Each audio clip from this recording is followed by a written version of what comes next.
might be another chance for us to reminisce about the 90s. The 90s had some of the best stuff. TV shows, cartoons, toys, music, and of course video games. During this decade, one of my favorite systems was made. Nope. Getting warmer. There we go. Whenever I play my Super Nintendo emulator, I always get a feeling of nostalgia. Sure, I like the Nintendo 64 and PlayStation, but they both made a good bit of the same games, and 9 times out of 10, PlayStation was better. So now for the rules of this countdown.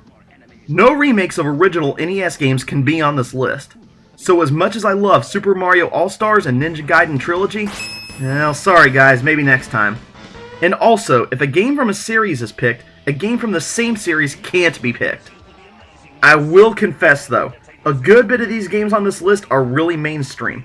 But I have to be honest, and you know what they say, honesty is the best policy. Oh my god, who the hell cares? This is Crow of Murder 15's Top 10 Super Nintendo games. Now you're playing with power, superpower. I've always been a fan of fighting games. Street Fighter 2 and Mortal Kombat are two great examples. But there's one in particular that caught my eye when it came out. Developed by Rare and published by Midway, Killer Instinct was somewhat the first of its kind. Sure, it had similarities to Street Fighter and Mortal Kombat, but the game's combo system and graphics is where this game stands out. Sure, yeah, the story was a little lacking, but it was still a good game. Kind of hope they'll finally make Killer Instinct 3. I'm talking to you, Rare! Now you're playing with power, superpower. How about we do a little math equation? Shut up, this is a good one. Let's see. Racing game plus great rock music plus blowing up your opponents equals rock and roll racing. The concept was awesome. Race against other people on other planets while attempting to blow them up with lasers, rockets, and landmines to the sweet sounds of Black Sabbath and Steppenwolf. Wait, what do you mean that you've never heard of these bands? Forget you too. The races themselves were a bit repetitive, but it was still fun. Bunch of wankers. Now you're playing with power, superpower. Say it with me now. Teenage Mutant Ninja Turtles. I absolutely loved the movies, TV shows, and the games. And this by far was one of the best. Turtles in Time. This game was great. Playing as any of the 4 turtles against iconic bad guys like Shredder, Bebop and Rocksteady, even Slash. The only thing that would have made this better was if it was compatible with the multipad where you could control 4 controllers in at once. Now you're playing with power. Now you're playing with power, superpower. I'm sure all of you have heard this before. Do a barrel roll! Yep, it's Star Fox. Star Fox was also a first for the SNES. It was the first 3-dimensional game made for the system. You play as Fox McCloud, leader of the Star Fox crew to destroy the evil Andross. The levels were awesome, and so were the graphics for its time. The flow of the game lagged a little bit, but once again, it was the first of its kind. Now, time to kill Andross. Take your stinking paws off me, you damn dirty ape! Now you're playing with power, superpower. Speaking of apes,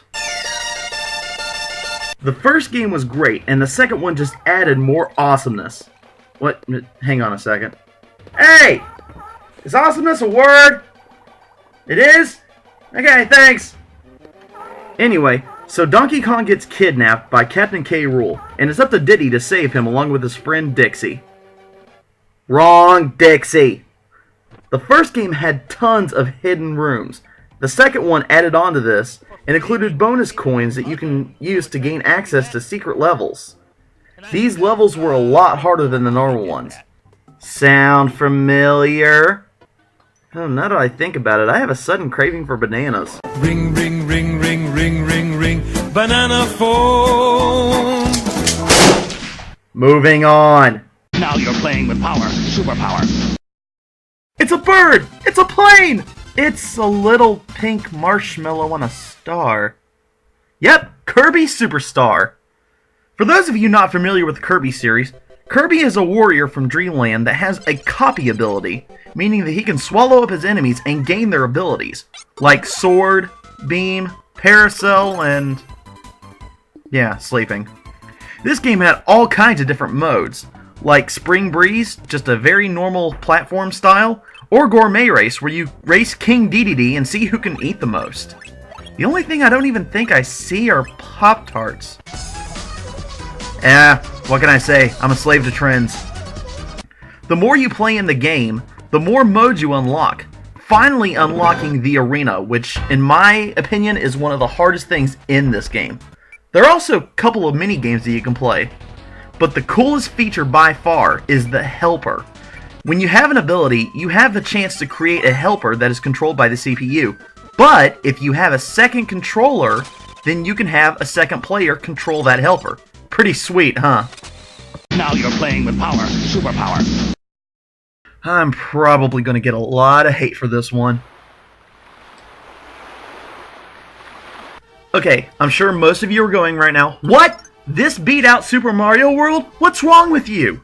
Okay, hear me out. Sure, I loved Super Mario World. Hell, it started the Super Nintendo franchise. But sometimes, only sometimes, I like it when the sequel pans off from the original game. I mean, take Super Mario Bros. 2 for example for the NES. Even though it was a complete rip-off from another Japanese game with only the Mario characters put on top of them, but whatever. So in this game, you play as Yoshi, trying to take back baby Mario to his parents, which is obviously Super Mario and Princess Peach. And they even bring back a bunch of enemies from Super Mario Bros. 2, and even some new ones. Apparently these make you high or something. And the boss battle is amazing. Sure, Baby Bowser looks innocent enough and everything and pretty easy to beat. And everything's all good until...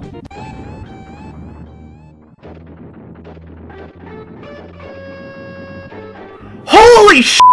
What is that?! The only reason why this didn't rank any higher is because of Baby Mario. Because every time you get damaged, this happens. That's it! Come here, you little...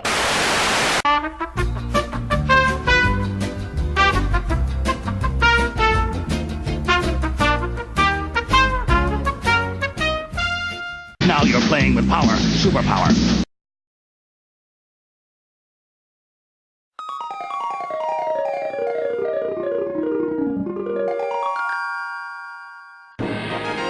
Now, you knew this game was going to be somewhere on this list. The Legend of Zelda series is one of the biggest franchises of Nintendo. Well, aside from Mario. Each Legend of Zelda game had its own unique storyline, though it did follow the same formula excluding a few games. Play as Link, rescue Princess Zelda, get the Master Sword, get the Triforce of Courage, and fight Ganon. Although I can't say this for Skyward Sword because, well, I haven't played it. A Link to the Past did have its own unique storyline, though. And this game also did have one of the best Easter eggs in it. You should try to find it sometime. Gee, it sure is boring around here. Someone remind me to get more shotgun shells after this countdown? Now you're playing with power, superpower. Well, wait a second, guys. Did you hear that? Ah, yes, Super Metroid. In Super Metroid, you play as Samus Aran, an intergalactic bounty hunter that has captured the last Metroid. These things are creepy as crap. Everything's fine and dandy, about to go on your next mission, when the place you just left calls you back with a distress signal. And wouldn't you know it, the space pirates came and stole the Metroid. So now it's your job to stop them for whatever they're gonna do with it. I don't know, the game never really explains that. So, the level, well, actually, this game doesn't really have levels. It's just one huge world. That's what makes this game stand out a lot. As you progress through the game, you get different suits, upgrades for your weapons, and even some new weapons. And the boss fights are great. Even the final boss is somewhat of a twist. You think you're going to fight Mother Brain just like you did in the first Metroid for the NES, and then this happens. Damn, you ugly! Well, at least it's better than fighting Mother Brain from Captain N. Nobody loves me! Whoa, transvestite, back off! Now you're playing with power, superpower. As many of you may have noticed in my very first countdown, I used footage from the video game Mega Man X when I said I love video games. This is actually a very, very big hint to what my number one is in this countdown. No, it's not Mega Man X. It's Mega Man X2. I will say this. I love the Mega Man X series, except maybe 7. Granted, this was the first three-dimensional Mega Man X game made, but I felt it was lacking a little bit. But that's just my opinion. So here's the story for Mega Man X2.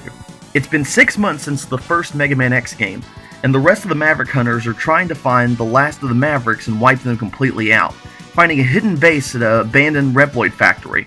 But little do they know that there's a small group of Mavericks watching them known as the X-Hunters that have their own set of Mavericks and once again trying to take over the world. Of course! Now, not a lot has changed as far as gameplay goes, but I don't know, there's just something about Mega Man X2 that makes me like it better than the first one. Sure, most of the villains are pretty much the same stereotype. You got your fire, water, blah blah blah, you get the picture. You get your armor upgrades, which they do change in this one, to where the chest plate not only defends you, but if you get enough damage, you'll make this huge explosion which almost kills any enemy around you. And the new X-Buster upgrade is pretty sweet. Rather than just shooting one huge blast, you get 2 super blasts. I guess one of the main things that makes this game stand out from the first one is the music. Sure, even from the Mega Man days to Mega Man X, the music has always been iconic. But there's just something really cool about the music in Mega Man X2. Kind of a rock and roll vibe. And that is why Mega Man X2 is my number 1 Super Nintendo game.